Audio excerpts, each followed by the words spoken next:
శివాయ గురవే నమః. సంవత్సరంలో వచ్చే ప్రతి పండుగకు ఒక ప్రత్యేకత ఉంటుంది. కానీ మహాశివరాత్రి మాత్రము మామూలు పర్వదినం కాదు. ఈ రాత్రి జాగారం చేస్తే జ్ఞానము లభిస్తుంది.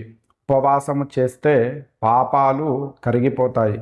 శివనామము జపిస్తే జన్మ బంధాలు సడలిపోతాయి. శాస్త్రం ఇలా చెబుతుంది, శివరాత్రౌ కృతం పుణ్యం శతజన్మ ఫలప్రదం. అంటే ఈ రాత్రి చేసిన పుణ్యము 100 జన్మల ఫలితాన్ని ఇస్తుంది. అయితే ఈ పుణ్యము సంపూర్ణంగా రావాలి అనంటే ఇప్పుడు నేను చెప్పబోయే 5 పనులు తప్పక చేయాలి. ఇప్పుడు మనము ఒక్కొక్కటిగా తెలుసుకుందాము. మొదటిది బ్రహ్మ ముహూర్త స్నానము. శివరాత్రి రోజు ఉదయము 4 గంటల సమయంలో లేవడము ఉత్తమము. ఎందుకు బ్రహ్మ ముహూర్తము? ఈ సమయము మనసు అత్యంత శాంతముగా ఉంటుంది. ఆ సమయంలో చేసిన పూజ వేగముగా ఫలిస్తుంది. ఎలా స్నానం చేయాలి? కొద్దిగా గంగాజలము లేదా తులసీదళము నీటిలో వేసుకొని గంగే చ యమునే చైవ గోదావరి సరస్వతి నర్మదే సింధు కావేరి జలయస్మిన్ సన్నిధిం కురు అనేటటువంటి మంత్రముతో స్నానము చేసుకోవచ్చు. స్నానము తర్వాత శివుని ముందు దీపాన్ని వెలిగించి ఇలా సంకల్పం చేసుకోవాలి. మమ ఉపాత్త సమస్త దురితక్షయ ద్వారా శ్రీ పరమేశ్వర ప్రీత్యర్థం మహాశివరాత్రి వ్రతం కరిష్యే.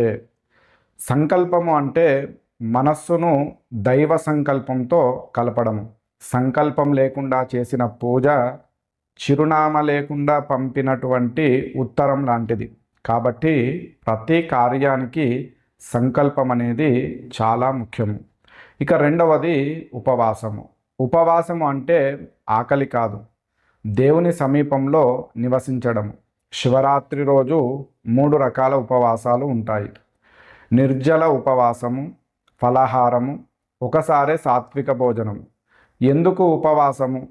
మన శరీరం ఎప్పుడూ కూడా భోగాల వైపు పరిగెడుతుంది. ఒకరోజు దానిని నియంత్రించినట్లయితే మనసు లోపలికి మల్లుతుంది. శివుడు యోగేశ్వరుడు. ఆయనను చేరుకోవాలి అంటే యోగ మార్గము తప్పనిసరి. ఇక మూడవది అభిషేకము, బిల్వార్చన. శివుడు అభిషేక ప్రియుడు. అభిషేకంలో మనము ఉపయోగించే ద్రవ్యాల అర్థము నీటితో అభిషేకించినట్లయితే మన పాపాలను కడిగేటటువంటి సంకేతము. అలాగే పాలు పవిత్రతను పెంచుతుంది, తేనె మాధుర్యాన్ని, పెరుగు శాంతిని, పంచామృతంతో అభిషేకం చేస్తే ఐశ్వర్యాన్ని ఇస్తుంది. వీటిలో ఏ ద్రవ్యముతోనైనా అభిషేకించండి. బిల్వపత్రం ఎందుకు ముఖ్యము? బిల్వదళము 3 ఆకులతో ఉంటుంది. అది ఇచ్ఛాశక్తి, జ్ఞానశక్తి, క్రియాశక్తిని సూచిస్తుంది. శివపురాణము ఈ విధంగా చెబుతుంది, ఒక్క బిల్వదళం సమర్పణ 1,000,000 పుష్పార్చన ఫలితము కలుగుతుంది అని.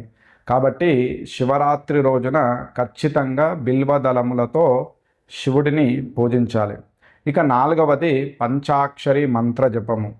ఓం నమః శివాయ. ఈ మంత్రము 5 అక్షరాలు. నా మా షి వా య. ఇవి భూమి, నీరు, అగ్ని, వాయువు, ఆకాశాన్ని సూచిస్తాయి. మన శరీరము ఈ పంచభూతాలతో తయారైంది. ఈ మంత్ర